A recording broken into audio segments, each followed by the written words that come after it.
बिस्मिल्लाहिर्रहमानिर्रहीम। अस्सलाम वालेकुम नादरीन, आप यूट्यूब चैनल देख रहे हैं, मैं इमरान खान हूँ। नादरीन, सबसे पहले तो आपको मैं एक ऑडियो सुनाता हूँ और ये एक फ़ौजी ऑफिसर हैं, आई थिंक कैप्टन हैं, कैप्टन ईमान। ये खातून है, ये एक तकरीर कर रही हैं और बच्चों के सामने मौजूद है। आजकल मिलिट्री इस्टेब्लिशमेंट जो है वो आजकल इस मिशन पे है कि वो बच्चों के बीच में यूनिफॉर्म में जाते हैं और जाकर उनके साथ इंट्रैक्शंस करते हैं अपने इदारे के हवाले से। और वो उन्हें ऐसा लगता है कि जो पब्लिक के अंदर एक ओपिनियन बन गई है कि फ़ौज सियासत में किरदार क्यों अदा करती है, फ़ौज जो है वो हुकूमतें क्यों गिराती है, फ़ौज ज़्यादती क्यों करती है और फ़ौजी एस्टेब्लिशमेंट को इन चीज़ों का हिस्सा नहीं होना चाहिए। वो इसके ऊपर तलबा में जाते हैं और जाकर उनकी जहन साजी की कोशिश कर रहे हैं कि उनके खिलाफ जो ओपिनियन बन गई है वो ठीक हो सके। पहले आप ये सुनिए कि ये खातून ने क्या बातचीत की।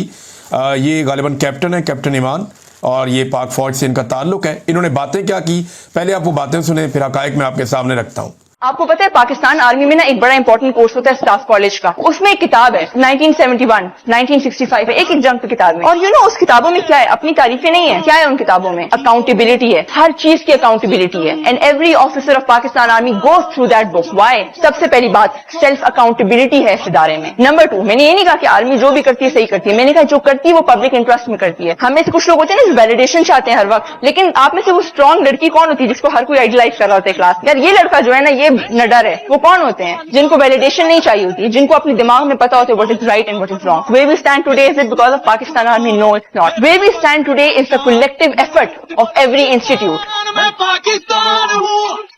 Do not ask what your country has done for you. Always seek and ask what you have done for your country.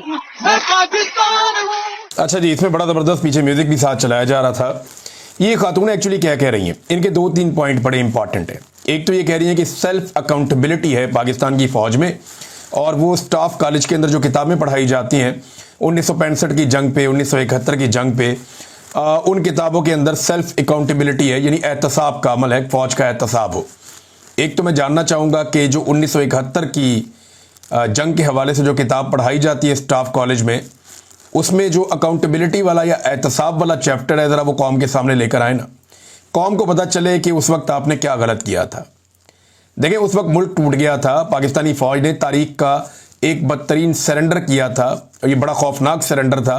90,000 फ़ौजियों ने हथियार डाले थे। इतने बड़े पैमाने पे कभी भी फ़ौज ने हथियार नहीं डाले जैसे मशरक़ी पाकिस्तान में हुआ पाकिस्तानी फ़ौज के साथ। तो उसका जो चैप्टर है वो कौम के सामने लाया जाना चाहिए।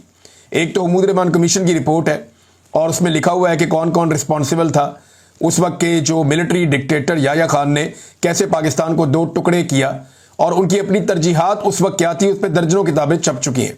तो हम देखना चाहेंगे कि 1971 के हवाले से कौन सी अकाउंटेबिलिटी है जो की गई है। इस इदारे में अकाउंटेबिलिटी है, ये दावा किया इस खातून ने। तो अगर इदारे में अकाउंटेबिलिटी होती तो 4 मरतबा मार्शल लॉ लगाया इस इदारे ने। 4 डिक्टेटर्स आए जिन्होंने आईने पाकिस्तान को तोड़ दिया, वायलेट कर दिया।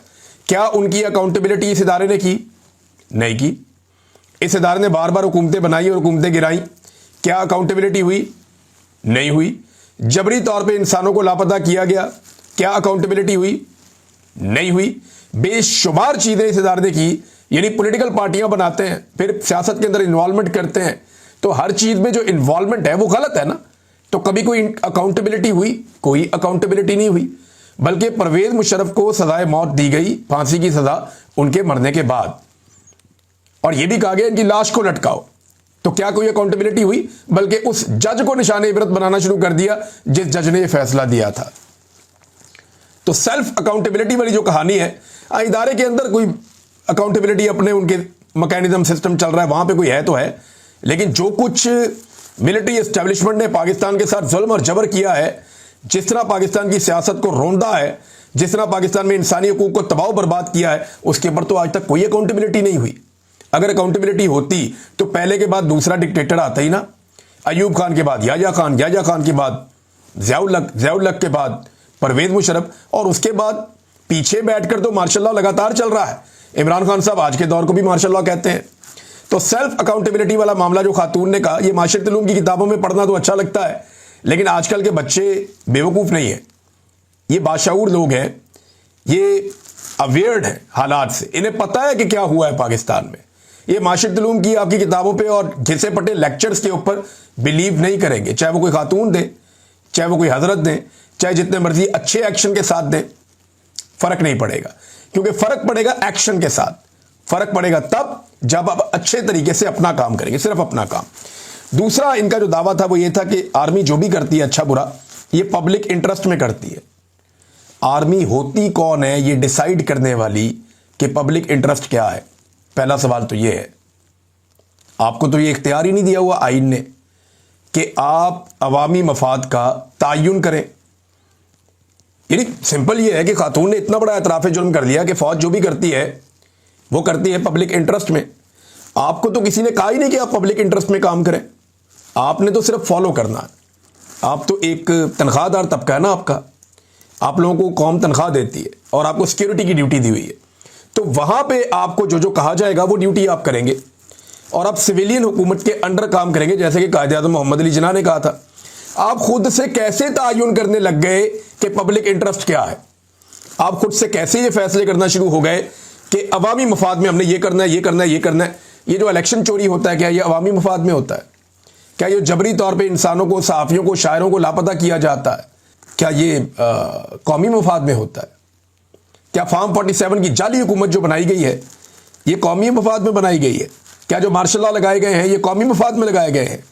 इलेक्शन चुराने से लेकर जबरी गुमशुदगियों तक, अदालतों को कंट्रोल करने तक, पार्लियामान के अंदर ऐसी अजीबो गरीब किस्म की आइन साजी करवा के आइन का हुलिया बिगाड़ने तक, क्या ये सारे काम पब्लिक के मफाद में किए गए? पब्लिक इंटरेस्ट आप फैसला ही नहीं कर सकते, आपके पास आईनी तौर पे ये इख्तियार ही नहीं है कि आप पब्लिक इंटरेस्ट का फैसला करें। ये तो अवामी मुंतखब नुमाइंदे वो ये फैसला करेंगे कि अवामी मफाद में क्या करना है, और वो जो फैसला करेंगे आप बाउंड है कि आपने उस फैसले के ऊपर अमल दरामद करना है, सर फेंक के। आपको पसंद आए या ना आए, आपको अमल दरामद करना पड़ेगा, इसलिए कि आप अपने दिमाग से काम नहीं ले सकते। आईने पाकिस्तान में उसकी गुंजाइश नहीं है कि आप खुद से पब्लिक जो इंटरेस्ट है उसको फैसला करेंगे ये पब्लिक इंटरेस्ट है और वो आप काम करना शुरू कर दें। नहीं, आप नहीं कर सकते। आप अंडर द गवर्नमेंट काम करते हैं, और वो गवर्नमेंट जो लेजिटिमेट हो, वो गवर्नमेंट जिसे अवाम ने मुंतखब किया हो, वो गवर्नमेंट नहीं जिसको आप खुद घसीट के लेकर आए हो। तो बहरहाल ये खातून की बातचीत थी, उन्होंने ये सारा कुछ कहा, और वैलिडेशन नहीं चाहिए, कुछ ऐसे भी होते हैं, क्लैरिटी होती है सोच के अंदर बड़ी। तो एक चीज़ में तो क्लैरिटी है कि ऐसा लगता है मिलिट्री एस्टेब्लिशमेंट को कि उन्होंने ही करना है पाकिस्तान में जो भी करना है, बाकी सारे कीड़े मकोड़े हैं, बाकी सारे गद्दार हैं, सिविलियंस जो हैं ये फारग हैं, बिल्कुल ही कोई पाकिस्तान के बारे में अच्छा नहीं है, बस ये कल ही अच्छे हैं। ये सोच के साथ तो मुल्क नहीं चलता ना। आपको कीड़े मकोड़ों को अहमियत देनी पड़ेगी, आपको ब्लडी सिविलियंस को अहमियत देनी पड़ेगी, आपको ये कहना पड़ेगा कि ये लोग हमसे ज्यादा बेहतर हैं, ये समझदार भी हैं, ये मुल्क चला भी लेंगे, ये फैसले करेंगे, हम फैसलों के ऊपर अमल दरामद करेंगे, फिर तो आपका इंस्टीट्यूशन आइन और कानून के मुताबिक चलेगा। मतलब ये खातून ऑफिसर हैं, इन्होंने जो बातें की इसके ऊपर इस किस्म का रिएक्शन, इससे बहुत सख्त रिएक्शन आ रहा है पब्लिक का। पता नहीं आइडियाज कौन देता है कि लाके खातून को अब खड़ा कर दिया है और उन्हें कह रहे हैं जी कि आप एक लेक्चर दे दें तलबा को, और वो लेक्चर के मखसूस हिस्से निकाल के उस पर म्यूजिक चाड़ के उसको जनाब पब्लिक भी कर दिया। तो क्या लोग बिलीव करेंगे कि मिलिट्री के अंदर ये जो है वो सेल्फ अकाउंटेबिलिटी है? चारों में से एक डिक्टेटर की अकाउंटेबिलिटी की होती तो लोग मान लेते। पब्लिक इंटरेस्ट में आप काम करते हैं, ये आपको इख्तियार ही नहीं दिया हुआ। बहरहाल आगे चलते हैं। ख्वाजा आसिफ और राना सनाउल्लाह साहब ये दो मिशन पे काम कर रहे हैं, और ये सारी गवर्नमेंट ही इस मिशन पे काम कर रही है। ये लोग जरा फ्रंट फुट पे आए हुए हैं। एक ये बताना चाह रहे हैं कि हुकूमत हम नहीं चला रहे, हुकूमत फौज चला रही है, और हमें फिलहाल इसमें कोई एतराज़ नहीं है। वो बार बार ये कहते हैं जनाब ये हाइब्रिड सिस्टम है और ये चल रहा है, हमें इस पर कोई एतराज़ नहीं है, फौज हमारे साथ मिलकर हुकूमत चला रही है, सियासत में मुदाखलत कर रही है, और जो कुछ भी इमरान खान के साथ या पीटीआई के साथ हो रहा है हमारा नहीं, फौज का किरदार है। एक तो ये दोनों बड़ी क्लैरिटी के साथ ये बातें बता रहे हैं, लेकिन अल्फाज का चुनाव बड़ा मोहतात कर रहे हैं। मैसेज यही दे रहे हैं ये भी, इनके लोग भी, इनसे ताल्लुक रखने वाले सहाफ़ी भी, कि एक्चुअली इमरान खान साहब का फड्डा पॉलिटिकल पार्टी से नहीं है, एस्टेब्लिशमेंट के साथ है, और जो हो रहा है वो एस्टेब्लिशमेंट कर रही है। पाकिस्तान आज जिस भी नाकामी का जो है सामना कर रहा है वो एस्टेब्लिशमेंट की वजह से हो रहा है। जो कुछ भी इस मुल्क में हो रहा है उसके लिए जिम्मेदार एस्टेब्लिशमेंट है। ये दोनों लोग जो हैं वो एक तो ये बात साबित कर रहे हैं, और दूसरा हैरत अंगेज तौर पर ये इस वक्त हुकूमत के वज़रा हैं दोनों, और दोनों बड़े इंपॉर्टेंट लोग हैं। ये हैरत अंगेज तौर पर जिस वक्त रोज़ाना की बुनियाद पे फ़लस्तीन में, गज़ा में 100 के करीब शहादतें हो रही हैं और ब्रूटली शहीद किया जा रहा है वहाँ पे इसराइल की जानिब से, उनकी फोर्सेस की जानिब से निहत्ते फ़लस्तीनियों को, तो वहाँ कत्लेआम हो रहा है। बल्कि जो इमदादी कारकुन हैं उनका भी कत्लेआम हुआ है। आप इंटरनेशनल न्यूज़ अभी उठाएं, कोई भी एक खोल लें, कोई भी अरब न्यूज़ चैनल खोल लें, तुर्की से आप चले जाएं, कहीं और आप यूरोपियन खोल लें, तो आपको पता चल जाएगा हकायक क्या है कि बड़ी तादाद में जो इमदादी कारकुन वहां पे मौजूद हैं, जो मुख्तलिफ मुल्कों से भी आते हैं, वो भी शहीद कर दिए जाते हैं और ये सिलसिला भी जारी है। अब जब वहां पे कत्लेआम हो रहा है, उस वक्त में उस कत्लेआम पे बात करने की बजाय राणा सनाउल्लाह और ख्वाजा आसिफ अब्राहम अकॉर्ड के ऊपर बात कर रहे हैं। क्या ये टाइम है अब्राहम अकॉर्ड के ऊपर बात करने का, जिस वक्त फलस्तीनियों का खून बह रहा है? यानी ये इसके ऊपर बात तो तब होगी ना जब कोई वहां पे सोल्यूशन आ जाएगा, दुनिया बैठ जाएगी, कोई मामला हो जाएगा। ये वक्त से पहले इसके ऊपर क्यों बात कर रहे हैं, ये सोचने वाली बात है। या तो ये ज़हनी तौर पे खुद तैयार हैं और कौम को तैयार कर रहे हैं कि ज़हनी तौर पे तैयार रहे, इसराइल को पाकिस्तान तस्लीम करने जा रहा है, या फिर ये पाकिस्तान को एक नई डिबेट के अंदर बिला वजह घसीटना चाहते हैं, जो गैर ज़रूरी है। मेरे ख्याल में इस वक्त इन चीज़ों को छोड़ दिया जाना चाहिए और फोकस करना चाहिए कि फ़लस्तीन के अंदर, गाज़ा के अंदर अमन कायम हो जाए और फ़लस्तीनियों को उनका राइट मिले जो वो चाहते हैं।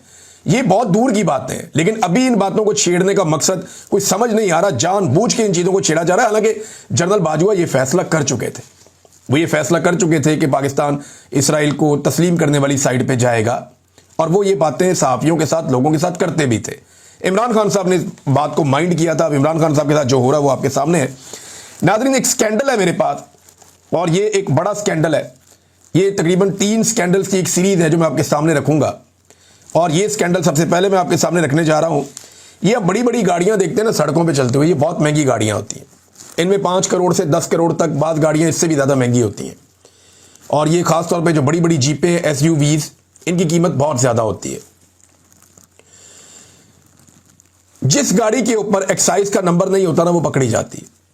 अब मैं आपको एक स्कैंडल बताने जा रहा हूं कि किस तरीके से जाली नंबर हासिल किए गए गाड़ियों के। नॉन कस्टम गाड़ियां पाकिस्तान में स्मगल होकर आती हैं, उन गाड़ियों को कस्टम्स पकड़ लेता है। कस्टम का डिपार्टमेंट उन्हें पकड़ने के बाद उनकी ऑक्शन करता है, और ऑक्शन के जरिए से वो गाड़ियां दोबारा बोली लगती है, लोग खरीद लेते हैं। जब वो खरीदते हैं तो उनको एक पर्ची भी मिल जाती है, और उस पर्ची की बुनियाद के ऊपर पर्ची लेकर जाते हैं, रसीद, और जाकर वो एक्साइज के डिपार्टमेंट को दिखाते हैं कि जनाब हमने ये ऑक्शन में गाड़ी खरीदी है, लिहाजा ये चेसिस नंबर है गाड़ी का, ये इंजन नंबर है, इस गाड़ी को आप वैलिडेट कर दें, इसका नंबर जारी कर दें। नंबर मिलता है, गाड़ी लीगल हो जाती है और लोग गाड़ी इस्तेमाल करते हैं। अब स्कैंडल कहां पे है? स्कैंडल है जनाब 2 जगहों पे। एक PSW, एक डिपार्टमेंट है पाकिस्तान सिंगल विंडो, और एक जनाब director general reforms and automation, ये इमरान मोहम्मद साहब है। जरा इमरान मोहम्मद साहब से पूछा जाए और उनसे इंक्वायरी की जाए तो सारा का सारा मामला खुल जाएगा। सैकड़ों गाड़ियां ऐसी जिन्हें कस्टम्स ने कभी नहीं पकड़ा, वो गाड़ियां रजिस्टर्ड हो चुकी हैं। और ये कैसे हुई हैं? गुज़िश्ता 6 महीने के अंदर बड़ी तेजी से ये खेल खेला जा रहा है। हो ये रहा है कि नॉन कस्टम गैर कानूनी गाड़ियां पाकिस्तान में मंगवाई जाती हैं, ये अफगानिस्तान से पाकिस्तान पहुंचती हैं, और ये कीमती गाड़ियां हैं, इनमें एक एक गाड़ी की कीमत करोड़ों में है। ये गाड़ियां पाकिस्तान आ जाती हैं और ये कोई किसी किस्म का टैक्स नहीं देती। कस्टम इन गाड़ियों को पकड़ता नहीं है, लेकिन जो डेटाबेस है इसका गलत इस्तेमाल किया जाता है।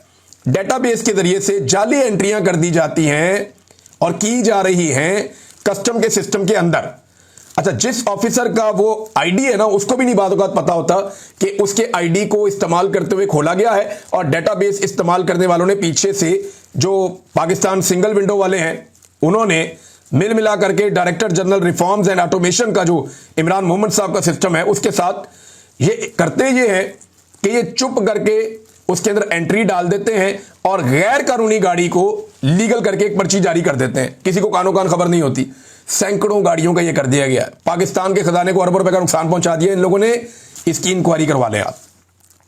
मैं पाकिस्तान के निजाम को ये चैलेंज करके कहता हूं कि आप इसकी इंक्वायरी करवाएं, आपको सैकड़ों गाड़ियां मिलेंगी। गुज़िश्ता 6 महीने से ये काम बहुत तेजी से हो रहा है, और काम ये हो रहा है कि गैर कानूनी गाड़ियां मंगवाई जाती हैं और वो मार्केट में बेच दी जाती हैं। बड़े आराम से एक एंट्री की जाती है कंप्यूटर के जरिए से, डेटाबेस में उसके अंदर घुस जाते हैं, वहां जाके उसकी एंट्री कर देते हैं और एक पर्ची निकाल के उनके हाथ में दे देते हैं। वो पर्ची लेकर जाते हैं, वहां पे एक्साइज से उसका नंबर ले लेते हैं, वो गाड़ी वैलिडेट हो जाती है, जाके मार्केट में बेच देते हैं। और इस तरह बहुत सारी गाड़ियां बिक रही हैं। ये वारदात है, मैंने ये वारदात आज आपके सामने रख दी है। और एक बंदे का मैंने आपको नाम बताया, इमरान मोहम्मद साहब। इनसे इंक्वायरी करें, इनसे पूछें कि ये क्या हो रहा है, और इन्हें यह कहा जाए कि सारा डाटा निकाल के सामने रखें और चेक करें कि कितनी गाड़ियों की ऑक्शन हुई है और कितनी गाड़ियां ऐसी हैं जिनकी ऑक्शन ही नहीं हुई है। बड़े आराम से पकड़ा जाएगा। कैसे पकड़ा जाएगा? फर्ज करें 100 गाड़ियों की, ये तो है तो बहुत ज़्यादा है, लेकिन मैं आपको मिसाल दे रहा हूं कि 100 गाड़ियां जो हैं वो उनके नंबर लगे हैं, उनमें से चेक कर लें वो कितनी गाड़ियां हैं जिनकी ऑक्शन हुई थी और जिनके इश्तिहारात छपे थे, तो आपको पता चलेगा कि उसमें तो सिर्फ इतनी गाड़ियां हैं, एक खास नंबर है जिनके इश्तिहारात छपे थे, जिनकी बोली बोली गई थी और वो खरीदी गई हैं। बाकी गाड़ियां कहां से आ गई? तो वो बाकी गाड़ियां सारी वही हैं जिनकी जाली एंट्रियां की गई हैं। ये बड़े आराम से पकड़ा जाने वाला स्कैंडल है और ये कोई भी ऑफिसर ईमानदार इस पे लगेगा तो 5 दिन के अंदर दूध का दूध और पानी का पानी कर देगा और कम से कम 4-5 मेन बंदे जेल के अंदर जाएंगे। ये मैं आपको पहले बता रहा हूं और ये बड़ा जबरदस्त स्कैंडल है। इन लोगों ने और जो वारदात डाली है अगले वीलॉग में आपको बताऊंगा कि इन्होंने कंटेनर्स के अंदर क्या कार्रवाई डाली है और उसमें इसहाकडार साहब का क्या रोल है। नेक्स्ट किसी एक और वीलॉग में आपको बताऊंगा। आज ये वाला स्कैंडल मैंने आपके सामने रख दिया है। नाज़रीन, बुशरा अंसारी साहबा ने एक स्टेटमेंट दिया, उनकी इज्जत पहले ही बड़ी है मेरे दिल में, लेकिन ये जो उन्होंने बात की है ये बहादुरी वाली बात है। आजकल के दौर में जब कोई बोल नहीं पाता तो अनवर मकसूद साहब या बुशरा अंसारी साहबा या कुछ इस तरह के लोग हैं जो बोलते हैं हिम्मत के साथ, और वो कह रही जी आपके सामने 2 माएँ खड़ी थी, एक डॉक्टर यास्मीन राशिद और दूसरी उस्मान डार की वालिदा। इनका जो भी मौक़िफ़ है अगर इनकी इज्जत रख ली जाती तो कौम को आपकी मर्दानगी पर फख्र होता। मैं बड़े बड़े मर्दों से कह रही हूं कि यहां आकर आपकी मर्दानगी नजर आ गई कि आप 2 औरतों से डर गए। अब जिनके लिए पैगाम है ना उनको समझ जाना चाहिए और उनको होश के नाखून लेने चाहिए कि वो क्यों औरतों से लड़ रहे हैं। एक ऐसे आदमी के लिए जो सिर्फ अपने मफाद को देखता है, मैं नवाज शरीफ की बात कर रहा हूं, एक ऐसे आदमी के लिए जो रोजाना ये साबित करने लग जाता है कि फौज का सियासत में किरदार है, हालांकि आप रोज कहते हैं जनाब कोई नहीं है, जो बारीक वारदात डाल रहा है। इनके लिए आपने 2 बेवा खवातीन को, एक बेवा खातून है, एक इतनी बुजुर्ग खातून है, ऐसी खवातीन को आपने जुल्म और तशद्दुद का निशाना बनाया, उनको जेलों के अंदर रखा, उन्हें जो है वो तकलीफ का निशाना बनाया। तो यहाँ पे कह रही हैं बुशरा अंसारी साहबा कि आपकी मर्दानगी नजर आ गई। अब नाज़रीन, जबरान इलियास साहब ने इमरान खान साहब के हवाले से जो इंकशाफात किए हैं ये मैं आपके सामने रख देता हूं। इमरान खान साहब के करीबी साथी हैं, सोशल मीडिया हैंडल करते हैं, पाकिस्तान से बाहर मौजूद हैं। वो ये कहते हैं कि फौरी तौर पे तवज्जो दी जानी चाहिए। पाकिस्तान में फौजी हमायत याफ्ता हुकूमत इमरान खान के जेल में हकूक और इंसानी हकूक की संगीन खिलाफ वर्जी कर रही है। साबिक वज़ीर आज़म पर किए जाने वाले इस जुल्म की शदीद मजम्मत की जानी चाहिए। नंबर 1, इमरान खान को 22 से 23 घंटे तन्हाई में रखा जा रहा है। नंबर 2, उनका वजन तेजी से और खतरनाक हद तक कम हो गया है। नंबर 3, उनके साथी डॉक्टरों को मुलाकात की इजाजत नहीं है और वो अपने बेटों से बाकायदगी से बात नहीं कर पाते। नंबर 4, उनकी मर्जी के मुताबिक किताबें भी उन्हें फराहम नहीं की जा रही। ये वो चीज़ें हैं जो इमरान खान साहब को इस वक्त तकलीफ दी जा रही है। इसके हवाले से जबरान इलियास साहब ने ये स्टेटमेंट जारी किया है। नाज़रीन, पाकिस्तान में हैरत अंगेज तौर पर कुछ ऐसी चीज़ों की कीमतें कम हुई हैं जिन्हें अमीर लोग इस्तेमाल करते हैं। यानी ये जो बजट आया है इसमें अमीरों के इस्तेमाल की चीज़ें कम हुई हैं, उनकी कीमतें कम हुई हैं। जैसा कि SUVs की बड़ी बड़ी गाड़ियाँ हैं उनकी कीमतें कम हो गई। जो कीमती कुत्ते और बिल्लियाँ लोगों ने रखे होते हैं, उनका जो गैर मुल्की खाना आता है उनकी कीमतें कम हो गई।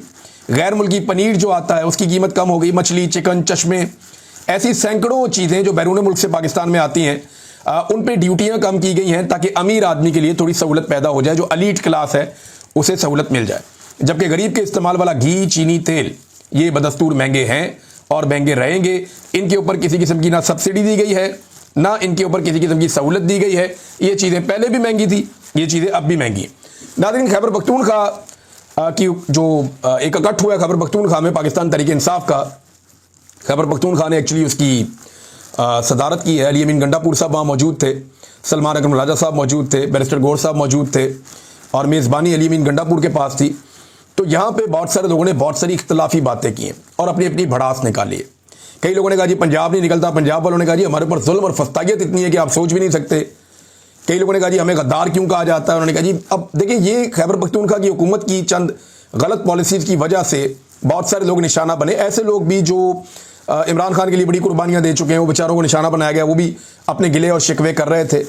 शाहिद खटक ने बड़ी खुलकर बात की, उन्होंने बैरिस्टर गौर पे भी तनकीद की, उन्होंने सलमान अकरम राजा साहब पे भी और उसके अलावा उन्होंने अली अमीन गंडापुर साहब पे भी तनकीद की कि हम किसी से ना लेकर खाते हैं ना कोई और मामला। इमरान खान की रिहाई का हमें लायामल दें, हमें बताएं करना क्या है, अडियाला जाना है, क्या करना है, कोई हिकमत अमली तो बनाए। तो वो तो पार्टी अभी तक कोई हिकमत अमली तो सामने नहीं ला सकी, लेकिन इसके ऊपर मुशावरत शुरू हो गई है। गंडापुर साहब ने 2 बातें की, एक बात पहले मैं आपको बताता हूँ और दूसरी बात मैं आपको बाद में बताता हूँ। पहली बात, उन्होंने इमरान खान साहब की मकबूलियत के हवाले से एक दावा किया गंडापुर साहब का यह कहना है कि फौज ने जो सर्वे करवाया है, क्योंकि वो अपने सर्वेस करवाते रहते हैं, आर्मी के सर्वे के मुताबिक इमरान खान साहब की इस वक्त पाकिस्तान में मकबूलियत 88% है, 88%। जबकि वो कह रहे हैं जी हमारे सर्वे के मुताबिक जो इमरान खान साहब की मकबूलियत है वो 93% है, 93%। और अगर कोई कहता है कि साबित करो तो मैं ये साबित भी कर दूंगा। ये चैलेंज अली अमीन गंडापुर ने किया।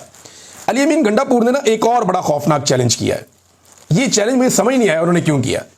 वो ये कहते हैं कि इमरान खान साहब की अमानत है खैबर पख्तूनख्वा की हुकूमत, अगर तुम लोगों ने इमरान खान की अमानत मुझसे गिरवा दी या इस हुकूमत को टॉपल करवा दिया तो मैं चैलेंज करता हूं कि मैं सियासत छोड़ दूंगा, तगड़े हो जाओ, सारे मिल जाओ, अब हुकूमत बचाना। यानी मुझे समझ नहीं आई, वो सारे इदारों को और हुकूमत को कह रहे हैं कि जी तगड़े हो जाओ, मेरी हुकूमत गिरा के दिखाओ। मैं इमरान खान को बाहर निकालने से मामला हुकूमत बचाने तक आ गया।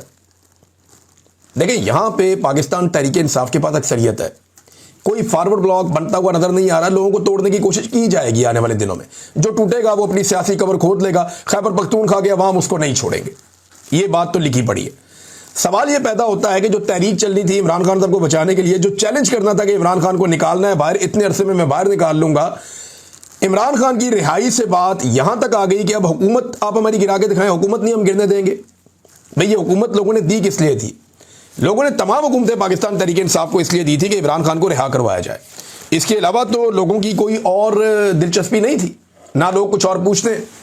तहरीक इंसाफ के लोग मुझे बताते हैं, कहते हैं जी हम जिस हल्के में जहां पे जाते हैं अवाम के अंदर, अवाम ने कभी नहीं पूछा कि ये काम क्यों नहीं किया, वो काम क्यों नहीं किया, बजट अच्छा नहीं है, स्कूल का क्या करना है, तालीम का क्या करना है, हेल्थ का क्या करना है, लोग नहीं पूछते, बिजली का करना है, लोग नहीं पूछते। लोग एक ही बात पूछते हैं, इमरान खान कब बाहर आएगा, इमरान खान को कैसे निकालोगे, उसे निकालने का क्या प्लान है। तो पाकिस्तान तहरीक इंसाफ का हर एमपीए, हर एमएनए एक ही वादे के तहत इलेक्शन लड़के आया था कि वो इमरान खान को बाहर निकालने के लिए कोशिश करेगा। अच्छा हुआ पाकिस्तान तहरीक इंसाफ का एक अकट हुआ है, उसमें बहुत सारे इख्तलाफात सामने आए। तो ये जब बार बार बैठेंगे, अपने इख्तलाफात एक दूसरे के सामने रखेंगे, तो तभी ये आगे बढ़ पाएंगे। गंडापुर साहब ने भी कहा कि ऐसे लोग हैं जो कंप्रोमाइज्ड हैं, वो भी ये बात कर रहे थे, बाकी लोग भी कह रहे थे। कोई किसी को गद्दार कहता है, कोई किसी को गद्दार कहता है, कोई इससे शिकवा करता है, कोई इससे गिला करता है। ये सारी चीजें अपनी जगह पे। मेरे ख्याल में अगर पाकिस्तान तहरीक इंसाफ ने तहरीक चलानी है तो इन सारे लोगों को इकट्ठा होकर पब्लिक को एक तगड़ा मैसेज देना पड़ेगा कि हम सब आ रहे हैं इमरान खान साहब को छुड़ाने के लिए, और अब कहीं जाने की जरूरत नहीं है। जो नई हिकमत अमली है पाकिस्तान तहरीक इंसाफ की, वो तो ये है कि वो कहते हैं कि जी हम जहां जहां हैं वहीं निकल के अवाम बैठ जाएगी और पूरा पाकिस्तान चौक कर देंगे। अगर तो ये हो जाता है तो फिर 3 दिन के अंदर ये निजाम घुटने टेक देगा मेरे अंदाजे।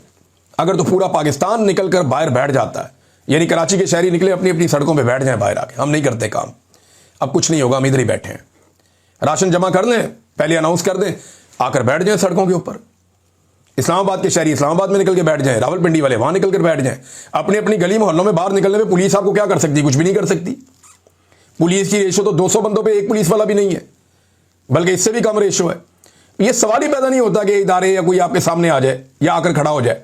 बड़े आराम से पाकिस्तान में इनकलाब आ सकता है, खामोश इनकलाब, अगर लोग निकल कर अपने अपने इलाकों में बाहर आके बैठ जाएं। पाकिस्तान तहरीक इंसाफ ये कर भी सकती है, क्योंकि इमरान खान साहब की मकबूलियत अली अमीन गंडापुर के बकौल 93% है। तो 93% में से अगर 50% लोग भी पाकिस्तान में कहीं दूर ना जाएं, अपने अपने घरों से बाहर आए और बाहर आकर बैठ जाएं और कहें जनाब अब निजाम आप चला लें इमरान खान के बगैर, जब तक उसको नहीं छोड़ेंगे हम अंदर नहीं जा रहे, तो फिर तो इमरान खान बाहर आ जाएगा। वरना आप मदानी मारते जाएं पानी में, फायदा नहीं होगा। तरीका यही है जो इमरान खान साहब ने जेल से बताया, उसको फॉलो कर लेंगे तो फिर स्टैब्लिशमेंट काबू आ जाएगी। स्टैब्लिशमेंट को काबू किए बगैर ये मामला हल नहीं हो सकता। अब तक इतना ही, अपना ख्याल रखिएगा, अपने चैनल का भी। अल्लाह हाफ़िज़।